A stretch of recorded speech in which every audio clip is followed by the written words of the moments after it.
Very welcome to all साथियों। Exam fighter number 1 पे आप सभी का हार्दिक स्वागत है।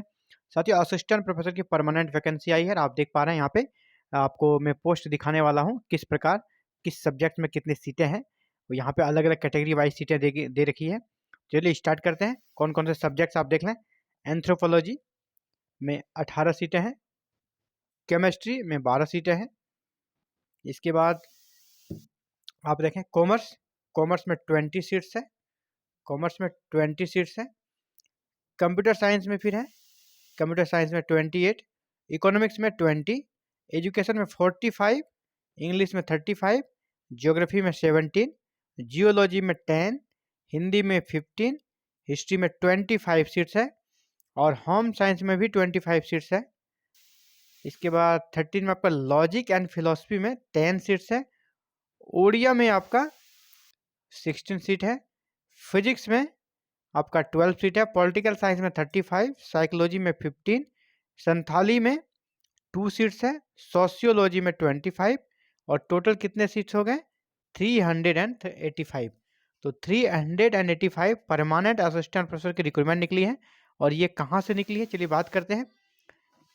चलिए इसको देख लेते हैं कहाँ से निकली है। ये वैकेंसी आपका निकली है ओडिशा पब्लिक सर्विस कमीशन से। ये ओडिशा पब्लिक सर्विस कमीशन से भर्ती आई है।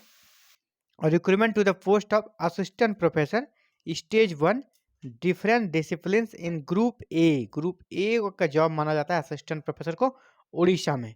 और उड़ीसा एजुकेशन सर्विस से भर्ती आई है कॉलेज ब्रांच से। और ये ऑफिशियल वेबसाइट है ना opsc.gov.in। यहाँ पे आपको ऑनलाइन आवेदन करना है। ऑनलाइन आवेदन का जो डेट दिया गया है वो कब से कब तक आप देख लें। ये आपका 12 मार्च 2024 से आपका लिंक हो जाएगा। The link for online application and submission cell भी अवेलेबल। यहाँ पर अवेलेबल कब से होगा 12 मार्च 2024 से लेकर 16 अप्रैल 2024 तक ये लिंक आपको मिलेगा ऑनलाइन आवेदन करने के लिए। या मतलब लास्ट डेट आपका कब हो गया 16 अप्रैल 2024 आपका लास्ट डेट है ऑनलाइन आवेदन करने के लिए। पे लेवल आपका 10 रहेगा, मीन आपको 90,000 प्लस सैलरी बन जाएगी। और कह सकते हैं कि अलग अलग जैसे स्टेट्स में पे लेवल 10 कहीं 11 रहता है, यहाँ 10 रखा गया है। 10 मीन्स आप 90,000 के अप्रॉक्स आपकी सैलरी पहुँच ही जाएगी, इसमें कोई डाउट्स नहीं है।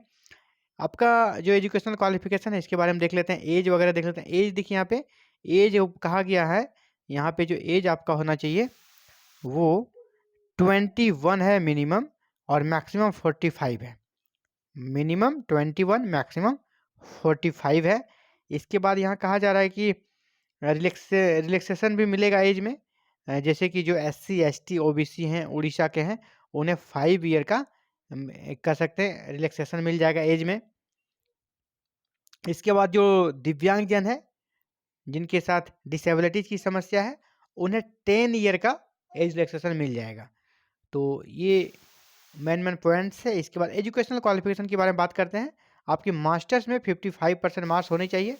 55% पर रही बात अगर आप कैटेगरी से हैं SC ST से हैं या फिर आप कह सकते हैं कि दिव्यांगजन है तो आपके लिए 50% मार्क्स भी है तो भी चलेगा, आपको रिलैक्सेशन मिलेगा। इसके बाद have clear national eligibility test यानी नेट आपका क्लियर होना चाहिए। नेट होना चाहिए। अगर आपका नेट नहीं है तो PhD होनी चाहिए और PhD रेगुलेशन 2009 के अकॉर्डिंग या 2016 के अकॉर्डिंग आपकी PhD होनी चाहिए तो आप एलिजिबल हो जाएंगे। एग्जामिनेशन फ़ी यहाँ पर नहीं लग रहा है क्योंकि उड़ीसा में एग्जामिनेशन फ़ी नहीं लिया जाता है, ऐसा वहाँ पे रूल्स बना दिया गया है। सिलेक्शन प्रोसेस क्या रहेगा, यहाँ पे एक आपको टेबल मिलेगा, उस टेबल में के माध्यम से आप समझेंगे। और यहाँ पर देखिए बड़ी बात है कि आपका अदर जो योग्यताएं होनी चाहिए उसके बारे में यहाँ पर बात कर लें।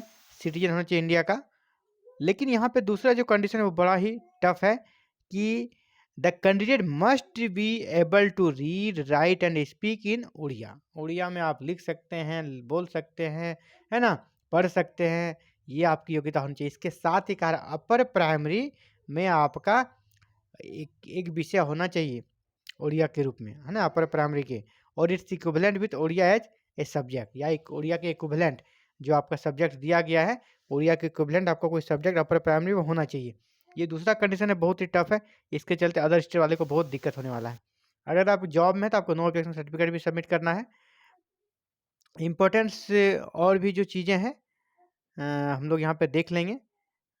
इम्पोर्टेंस यहाँ पर क्या दिया गया भाई, if a candidate fails to furnish any of original documents, हाँ यहाँ पे आपको ये ओरिजिनल डॉक्यूमेंट इंटरव्यू के समय लेकर जाना है।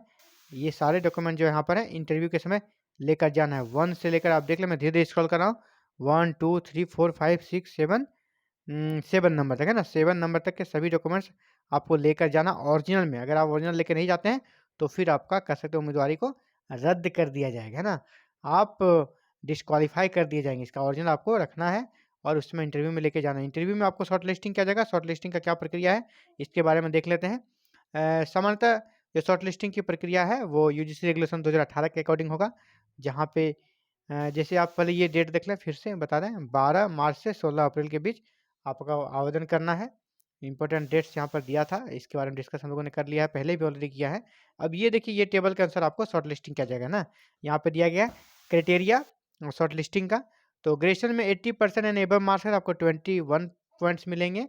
62 लेस देन 80 है तो 19, 55 टू लेस देन 60 है तो 16, और 45 टू 55 है तो 10। इसी बार पोस्ट ग्रेजुएशन में 80% एबव में तो 25, 60 टू 80 है तो 23, और यहाँ पे 55 55% 50% in case of SC ST non creamy layer PW2 less than 60, यानी 55% टू 60% है तो आपको 20 मिलेंगे पोस्ट ग्रेजुएशन में, या 60। और जो अगर SC ST या कह सकते हैं कि OBC है या फिर जो दिव्यांग जन है उनके लिए 50% मार्क्स भी है तो भी उनको 20 मार्क्स मिल जाएंगे ग्रेजुएशन में, यहाँ पर दिया गया है। MPhil में आपको टोटल 7 नंबर मिलेंगे, 60% एबव है तो। अगर आपका 55 टू 60 है तो 5 नंबर मिलेंगे। PhD में 25, नेट विद JRF में 10, नेट के लिए सिर्फ नेट है तो 8, और स्लेट या सेट है तो 5। रिसर्च में से 6 नंबर है। इसके बाद अवार्ड है, टीचिंग एक्सपीरियंस है, टीचिंग एक्सपीरियंस में आपके 10 नंबर है, अवार्ड में 3 नंबर है, अगर आपका इंटरनेशनल है तो 3 और स्टेट लेवल है तो 2। तो ये था साथियों आप सभी के लिए किस प्रकार यहाँ पे API बनेगा उसको हम लोग देख रहे थे। यहाँ पे आप देख लें टोटल ओवरऑल इसका सारांश। एकेडमिक में आपको 84 नंबर है, रिसर्च पब्लिकेशन में 6, टीचिंग एक्सपीरियंस में 10, और टोटल कितने हो गए 100।